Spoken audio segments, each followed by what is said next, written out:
Okay, the fact that Daniel was a Novi, but the Gemara says he wasn't a Novi, it tells me something interesting about my whole elaboration on the distinction between the first Beis Hamikdash and the second Beis Hamikdash. In the times of the first Beis Hamikdash, people were more refined, right? And their neshamas were much stronger. And nevuah was commonplace. So you have those who were actually destined to become prophets to the people, but prophecy was something that was accessible, common and accessible. I guess that everybody had to some degree, some level of prophecy, right? Meaning that they saw reality more than just what it presents itself to our physical senses. They saw reality the way it's also seen by our more deeper spiritual senses, right? Something that is no longer the case after Nistalka Nevuah during the second Beis Hamikdash, right? So here you have an example. The Gemara itself says Daniel obviously saw Nevuah. It's so pasuk comes right after a pretty interesting vision, right?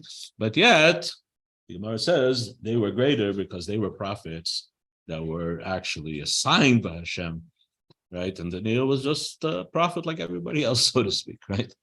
Okay. So that's how they were greater than these prophets. But then Daniel had an advantage over them. Why? Because he saw at the banks of the river of the Chidekel what they were not able to see. Frag the Gemara asked the question, if these three Nevi'im did not see my time, so what were they afraid of? Why were they overcome with this dread, right? And for the Gemara, these are the key words. Even if though they did not see, Mazlayu Chazu, their mazel did see. Okay? Key words. Now, so the Gemara says they didn't see, but their mazel saw. Now, when you say their mazel saw, can we say that it means that you saw? Well, apparently, because it actually had the effect that they began to tremble. If you're totally not seeing it, why are you trembling? You're reacting to it, right? Aha, because their mazel was actually 100% seeing it, and it was real. It was so real that you could see the effects. Okay, so based on this Gemara, I want to say that what Rabbi Levi Yitzchok says about Shabbos Chazon, we are shown the third Beis Hamikdash. Just because we think we're not seeing it doesn't mean we're not seeing it. We are absolutely seeing it, right? As this Gemara seems to say. Okay, it's a very insightful Gemara, I believe, and it makes this point very, very clear. I do remember once, I think I mentioned this before, we were sitting in class waiting for our teacher, Rabbi Elkan, to come. So this class took place between 6 and 7, not in the morning. Okay. So he would come. He was supposed to come every day, but he didn't always show up. He was a very busy person. I think that at some point, when I finished my years in Mesivta, it was. Those were the last 2 years that he taught. So I was in Mesivta for 3 years. And the second 2 years, I was very fortunate to have him as my teacher. The first year, he showed up more frequently. The second year, maybe 50% of the time. But because he was so busy, right? He was on the committee for publishing the Rabbi Siches. He had a special project, what's called the Encyclopedia on Hasidic concepts, right? Which ended up being so comprehensive that so far they've only published like 5, 6, maybe 7 volumes, and they're still on letter Aleph. Okay, or maybe they might got to letter base. Now there are others that are continuing this project. It's schlepping along really slow, But this was one of The Rebbe was very insistent. the Rebbe was very insistent, so he was under a lot of pressure to produce. So it turned out that okay, he doesn't have time to spend with us little kids. But I was so happy. I mean, when I look back, I was so fortunate that Baruch Hashem, I was zeicha that for 2 years I did. Even though the second year, he didn't show up that much. But when he did show up, it was very, what's it called? One of my best teachers I've ever had. What language did you teach? In Yiddish. Oh, everything was in Yiddish. The whole day was Yiddish. I mean, our Gemara teachers, everybody was Yiddish. They didn't know English. Rabbi Buket knew English. I mean, they know they get along in the street. No. Even Rabbi Garbigo in my first year, Mesivta, everything was in Yiddish. Only Yiddish. As a matter of fact, I remember one time because my Yiddish wasn't that great, and I remember we learned something in the Kutei Torah, and he translated it, and I didn't understand what it meant, and I was a little embarrassed to ask. There's in Alter Rebbe brings a pasuk, Mashcheni acharecha narutza from Shir Hashirim. Mashcheni means draw me, and I will run after you. Right? It's in the conversation of Knesset Yisrael with Hashem. According to Chassidus, it's basically the idea that Hashem, you reveal yourself to me, right? That will awaken my neshama to then be drawn back to you, right? So I remember him saying the pasuk, and he translated it, right? And I didn't know what "tzi" mir means. Tzi means to tzi. Now I know it means to draw, right? But I didn't know, and I didn't ask. But we made it through. I asked by Chabrusa, so he knew what about. Anyway, but one time he walked into class. Now the classroom that we used during the day was used for preschool. Okay. And one of the teachers, the preschool teachers, left a newspaper there. Before he came into class, one of the kids was checking out the sports section of the newspaper. I remember who it was even. Rabbi walks in and he sees a bacher reading a newspaper. He was really checking out. Now, it's not the worst thing in the world, I hope, but he decided that day he was going to give us a little talk, right? And what was his talk? He says, so when a person, right, when he's looking, right, so there's what's called peripheral. He didn't say that word, but this is in English, the peripheral vision. When you're walking and you're focusing on what's ahead of you, right, you're not noticing consciously what you're seeing in your peripheral vision. But it doesn't mean you're not seeing it. Not only does it mean that you're not seeing it, right, it's actually having an effect on you, right? Since then, I recall reading or whatever about this thing called subliminal messaging, right? Where in the movies, that when they were still showing movies from a reel, so it was basically just a stream of frames going by at a speed that your eye doesn't see the individual frames, it sees it as movement, right? And then they would interject a frame of popcorn that your eye couldn't pick up. Right, but they did actual study. Your brain did, and they did actual studies that showed that the sale of popcorn when they were doing this would go up. Okay, and during the intermission, right? They had a popcorn stand outside, right? So this was it was a sales technique, right? It was banned. It was actually banned. It was banned because you're manipulating people's brains. Now, I don't know how they would manage to ban it because every advertisement today is a manipulation of your brain. Okay. I guess it's you have some kind of free choice to like make the decision that I'm just not listening to advertisements, right? But if they're doing it subliminally, I guess you don't even have that free choice to reject it, right?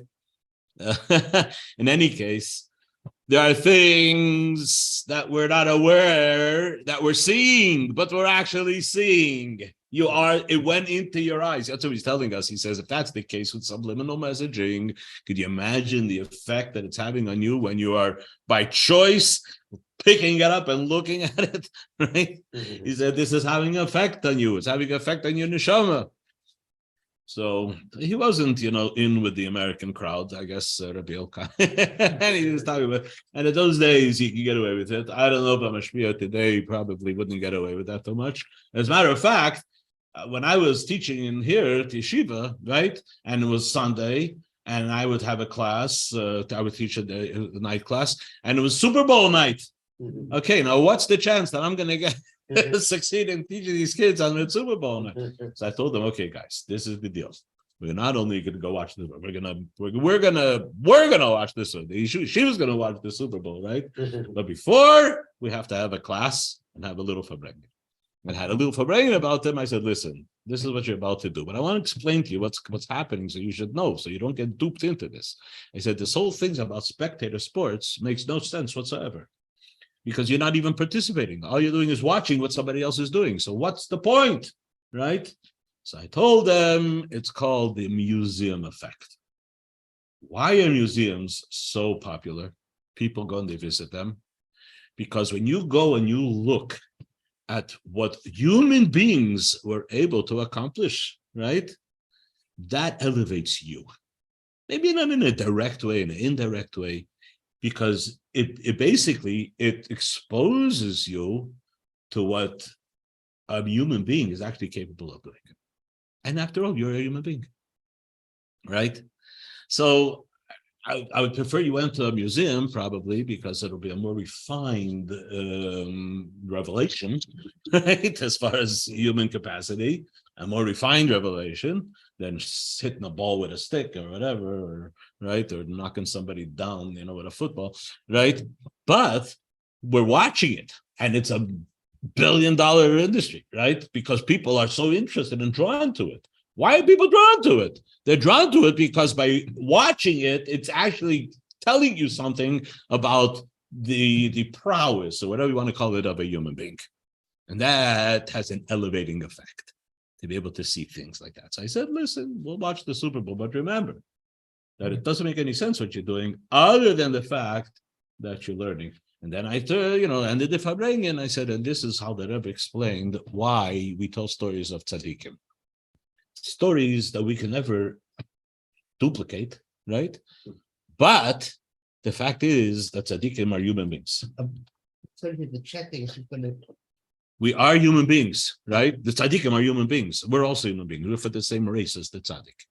The fact knowing that people that are part of our race are capable of such things, right?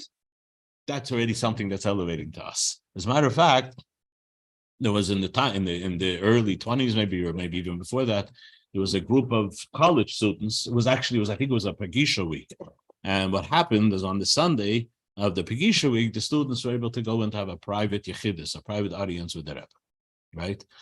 And they one of the questions that the students asked the Rebbe was, we heard that the Rebbe that could do miracles. We would like to have the Rebbe confirm that it's true that he could do miracles. So the Rebbe answered them. The Rebbe said, you could do miracles too. That's what the Rebbe told them. You could do miracles too. It's a whole different approach, right? So that's the thing.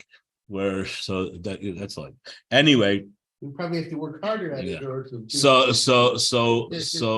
Rabbi Yael, whatever, he gave us this whole talk. I remember it right now that I'm able to share it with you, that,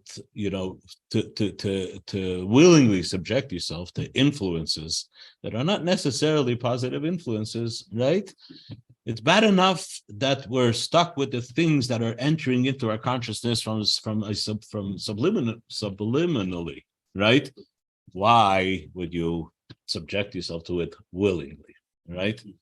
Because they do have an effect. So here you have, the Gemara is actually supporting it. The Gemara supports it, and the Gemara says this is absolutely the case. They didn't see it openly, consciously, but they reacted to it because something of them was seeing it. Now, what is this mazel, by the way? What is the mazel? So the mazel, the way it's explained in Chassidus, here, let me see what it says here, the mazel. The mazel says, he was great, they did not see it. Oh, their guardian angels saw it. Okay, that's not how Chassidus refers to mazel. That's not mazel. Mazel is that, so when you tell somebody have good mazel, right? Mazel tov, right? Have good mazel. What are you actually telling them? You're telling them that everything that you have, right? It's coming from Hashem. All the brachas and everything comes from Hashem, right?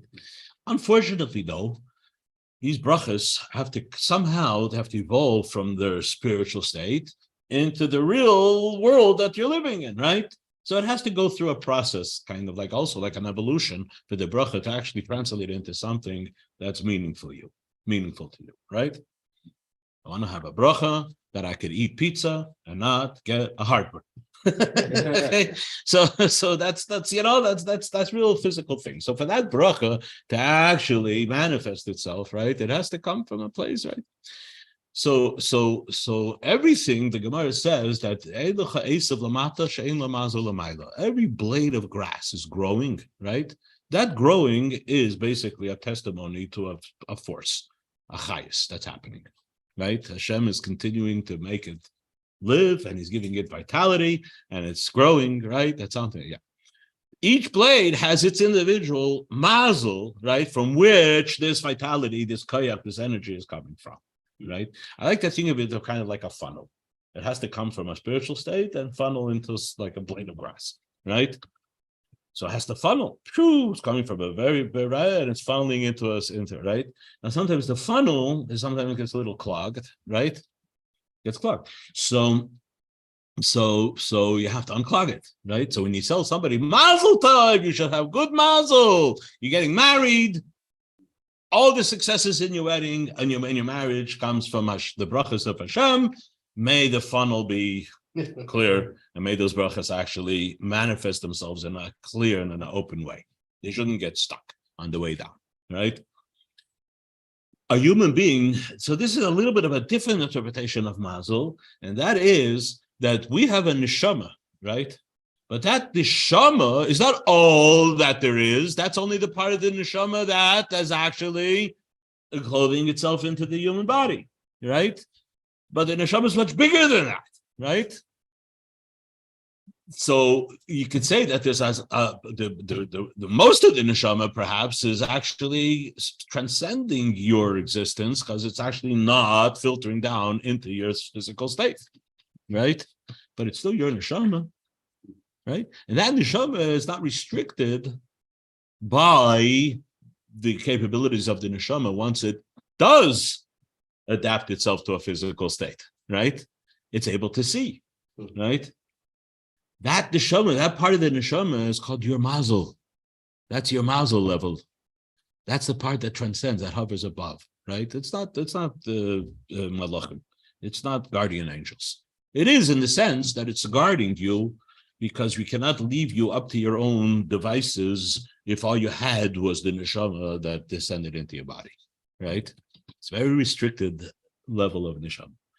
But don't forget, that neshama is connected to its source, right? And that level has no restrictions at all.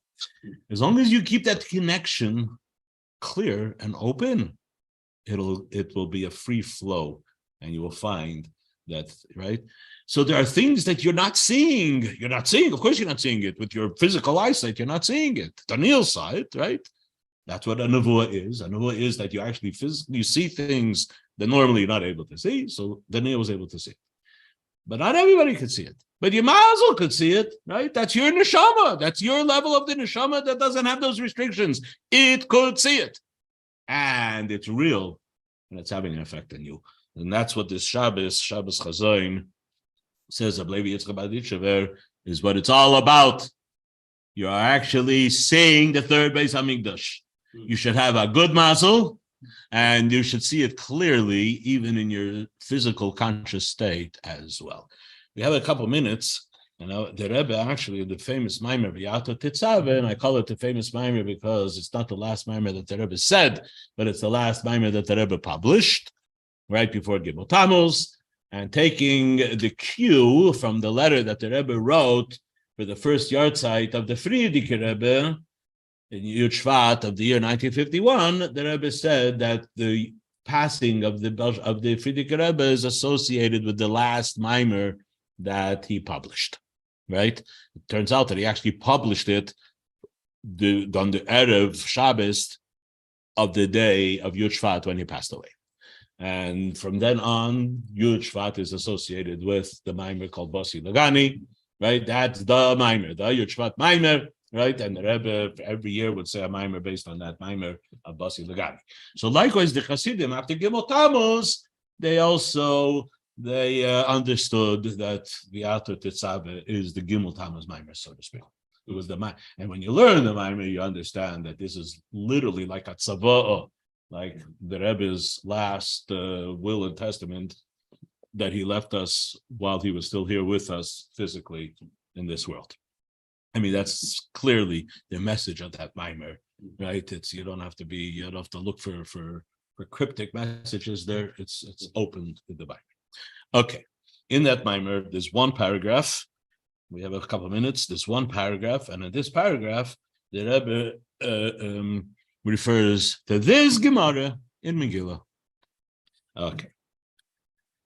Yesh levayer ze al pi hayadua. We want to explain, and here we're explaining the inyan of Emunah and the idea that the function of the Moshe Rabbeinu is to bring that Emunah into a real experience, something that you directly associate with. Right now, before in the Maimer, the Rebbe quoted the fact that Yidden are referred to as Ma'aminim, B'nei Ma'aminim. We are believers, the sons of believers. What that means is that when you say that you are referred as something, we're saying you have a trait.